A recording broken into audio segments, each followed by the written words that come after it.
नमस्ते दोस्तों, इस वीडियो में हम समझने वाले हैं हार्डी-विनबर्ग लॉ के बारे में। ये बहुत ही ज़्यादा इम्पॉर्टेंट टॉपिक है। इससे बहुत सारे न्यूमेरिकल भी आते हैं नेट में। इसको हम दो पार्ट में पढ़ेंगे।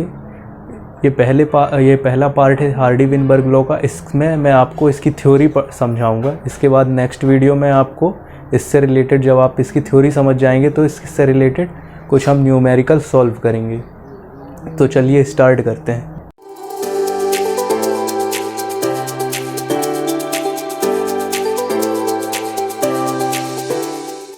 हार्डी-विनबर्ग लॉ, इसका नाम हार्डी-विनबर्ग लॉ क्यों दिया गया है?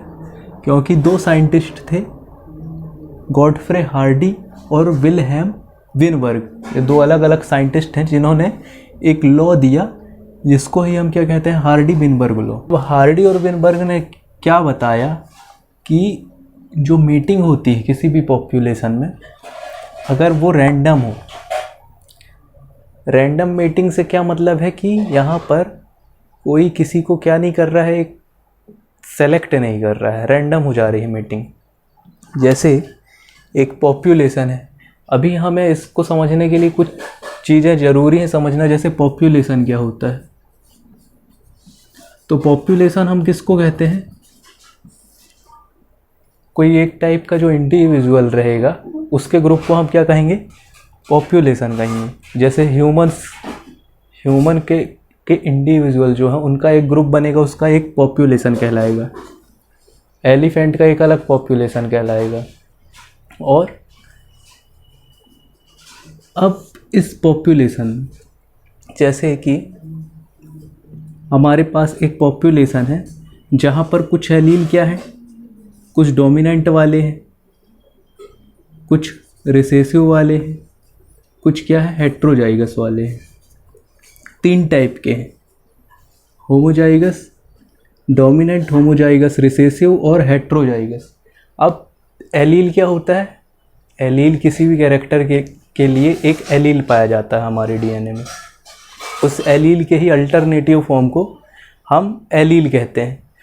और जो एलील हैं वो पेयर में पाए जाते हैं। इन पेयर के एलील को ही हम क्या कह रहे हैं? जीन कह रहे हैं। जैसे ये क्या है, ये जीन है, ये एक एलील हो गया, ये एक एलील हो गया, दोनों साथ में क्या है, एक पेयर में पाए जा रहे हैं किसी इंडिविजुअल में, जिसको हम क्या कह रहे हैं? इसका जीनोटाइप कह रहे हैं, जीन कह रहे हैं। तो ये होमोजाइगस डोमिनेंट है, जिसको हम किससे दिखा रहे हैं? अपर केस लेटर से, स्मॉल लेटर से। होमोजाइगस रिसेसिव को दिखा रहे हैं। और हेट्रोजाइगस को किससे दिखाएंगे हम? हेट्रोजाइगस में एक कैपिटल आ जाएगा, एक स्मॉल आ जाएगा। अब रैंडम मीटिंग का क्या मतलब है कि जो होमोजाइगस डोमिनेंट है वो होमोजाइगस रिसेसिव से भी मेट कर सकता है। होमोजाइगस डोमिनेंट जो है वो हेट्रोजाइगस से भी कर सकता है। या क्या हो सकता है, होमोजाइगस डोमिनेंट वाला होमोजाइगस से ही कर ले,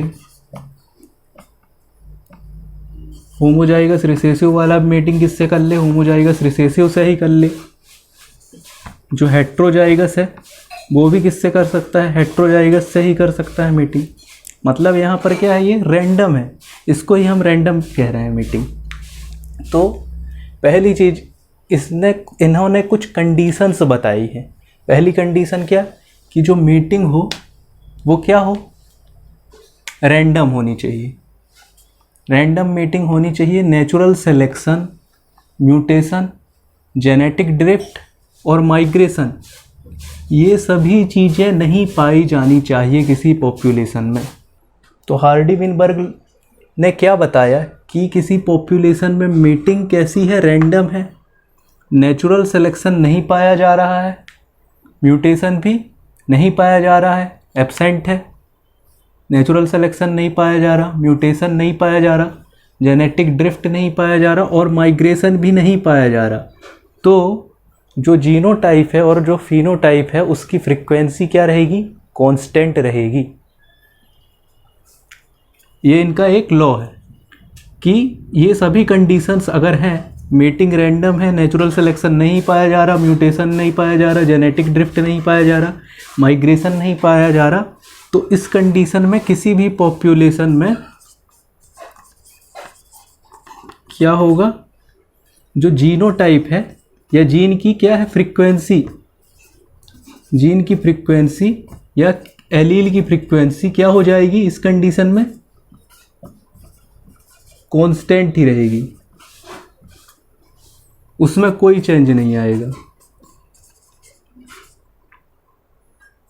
कांस्टेंट रहेगी। इसका मतलब ये हुआ कि आने वाली जितनी भी जनरेशन्स हैं, जितने भी ऑफ स्प्रिंग हो रहे हैं, जितनी भी जनरेशन आ रही है, उसमें जीन की फ्रीक्वेंसी बिल्कुल भी नहीं बदलेगी, एलील की फ्रीक्वेंसी बिल्कुल भी नहीं बदलेगी, वो जैसी थी पहले वैसी ही रहेगी। कब? जब मीटिंग रैंडम है, नेचुरल सिलेक्शन नहीं पाया जा रहा है, म्यूटेशन नहीं पाया जा रहा, जेनेटिक ड्रिफ्ट नहीं पाया जा रहा और माइग्रेशन भी नहीं पाया जा रहा। इसका मतलब इस कंडीशन में इवोल्यूशन होगा या नहीं होगा? इवोल्यूशन इस कंडीशन में नहीं होगा, क्योंकि इवोल्यूशन होने के लिए क्या ज़रूरी है? जीन की फ्रीक्वेंसी का बदलना ज़रूरी है, एलील की फ्रीक्वेंसी का बदलना ज़रूरी है। अब फ्रीक्वेंसी क्या होती है हमको ये समझना पड़ेगा। फ्रीक्वेंसी किसी भी चीज़ के प्रपोर्शन को बताती है कि उसका कितना भाग पाया जा रहा है। एग्ज़ाम्पल के लिए आपके पास 10 चॉकलेट हैं, 10 चॉकलेट आपको मिली, जिसमें आपके पास 4 चॉकलेट आ गई डेयरी मिल्क की। तो अगर मैं आपसे बोलूं कि डेयरी मिल्क का प्रपोर्शन कितना है दी गई चॉकलेट में, तो आप क्या करोगे? 4 को 10 से डिवाइड कर दोगे, तो इसका कितना प्रपोर्शन आ गया या इसकी फ्रीक्वेंसी कितनी आ गई? 0.4। ये इसकी फ्रीक्वेंसी हमको पता चल रही है कि 10 चॉकलेट में 4 हमारे पास जैसे डेयरी मिल्क की चॉकलेट है, तो इसकी फ्रीक्वेंसी या इसका प्रोपोर्शन कितना है? 0.4 है। इसको ही हम क्या कह रहे हैं? प्रोपोर्शन को फ्रीक्वेंसी कह रहे हैं। ये चेंज नहीं होगा। कब नहीं होगा? जब मीटिंग कैसी है? रैंडम है। ये एक कंडीशंस हार्डी विनबर्ग ने बता दी, लेकिन नेचर में, असलियत में हार्डी विनबर्ग लॉ फॉलो नहीं होता है। इसकी सबसे बड़ी बात यह है कि ये फॉलो ही नहीं होता नेचर में। क्यों नहीं होता? क्योंकि मीटिंग ज़रूरी नहीं कि रैंडम ही हो। नेचुरल सिलेक्शन किसी भी पॉपुलेशन में होगा। नेचुरल सिलेक्शन क्या है? जब नेचर सेलेक्ट करता है, तो नेचर सेलेक्ट करता है तो वो क्या करता है? फिट को ही सेलेक्ट करेगा और जो अनफिट होंगे उनको एलिमिनेट कर देगा, वो ख़त्म हो जाएंगे। जैसे मान लो अगर अभी टेम्परेचर बढ़ जाए 50 डिग्री के आसपास हो जाए या उससे ऊपर जाने लगे, तो जो इंसान की पॉपुलेशन है वो बच जाएगी। क्यों बच जाएगी? या इंसान में भी हम ये कहें कि जो लोग ज़्यादा टेम्परेचर सह पाएंगे, अगर हम ह्यूमन पॉपुलेशन की बात करें, तो जो ज़्यादा टेम्परेचर सह पाएंगे वो बच जाएंगे, बाकी लोग क्या हो जाएंगे? एलिमिनेट हो जाएंगे। तो वो चले गए तो उनके साथ साथ उनका जीन भी चला गया। यही नेचुरल सिलेक्शन है कि नेचर सेलेक्ट करता है, तो नेचर जब सेलेक्ट करता है तो फिट को ही वो क्या करता है? रखता है अपने पास, बाकी को एलिमिनेट कर देता है। म्यूटेशन भी होता है, हम जानते हैं। नेचर में ऐसा तो है नहीं कि म्यूटेशन ना हो। म्यूटेशन क्या है? हमारे जेनेटिक मटेरियल में अचानक से कोई ऐसा चेंज हो जाए जो कैसा हो? हेरिटेबल हो, मतलब आने वाली जनरेशन में वो जा सके। Genetic drift.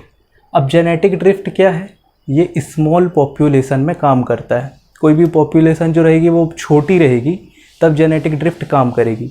मतलब अचानक से नेचर में कोई डिज़ास्टर आ जाए, तो अगर पॉपुलेशन छोटी है तो जीन क्या हो जाते हैं? उससे एलिमिनेट हो जाते हैं।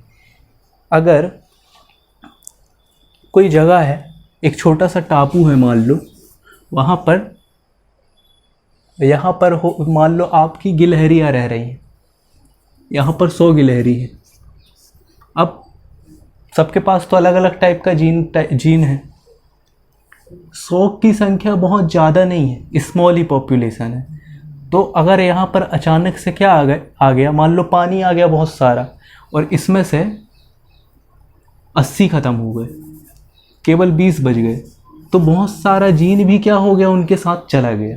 यही जेनेटिक ड्रिफ्ट है कि अचानक से कोई नेचुरल डिज़ास्टर आ गया तो क्या हो रहा है? वो जीन को एलिमिनेट कर दे रहा है। ये काम करेगा स्मॉल पॉपुलेशन में। माइग्रेशन। माइग्रेशन में एमिग्रेशन और इमिग्रेशन दो चीज़ें आती हैं। इमिग्रेशन या एमिग्रेशन क्या है? ये मान लो एक प्लेस ए है और दूसरी जगह या दूसरा प्लेस क्या है? बी है। यहाँ पर अगर कोई पॉपुलेशन रह रही है, यहाँ पर कितने 7 लोग यहाँ पर हैं और यहाँ पर 10 लोग हैं। अब यहाँ पर क्या हो रहा है कि यहाँ से कोई अगर जा रहा है, यहाँ से कोई चला गया कोई भी, तो उसका क्या हो रहा है? एमिग्रेशन हो रहा है। इसको हम एमिग्रेशन कहेंगे। एमिग्रेशन कहाँ से? यहाँ से जाने के लिए एमिग्रेशन कहला रहा है ये। लेकिन यहाँ पर क्या हो रहा है? कोई यहाँ पर आ रहा है दूसरी प्लेस में, तो उसको हम क्या कहेंगे? यहाँ पर ये क्या कहलाएगा? इमिग्रेशन। इमिग्रेशन मतलब कि एंट्री। तो कोई जाता है कहीं से या कोई कहीं से जा रहा है तो वो अपने साथ साथ अपना जीन भी क्या लेके जा रहा है, या किसी नई जगह पर जा रहा है तो उसके साथ ही उसका जीन भी आ जा रहा है। तो क्योंकि जीन जा रहा है तो जीन जाने के कारण क्या हो रहा है? यहाँ पर जीन की फ्रीक्वेंसी भी चेंज होगी।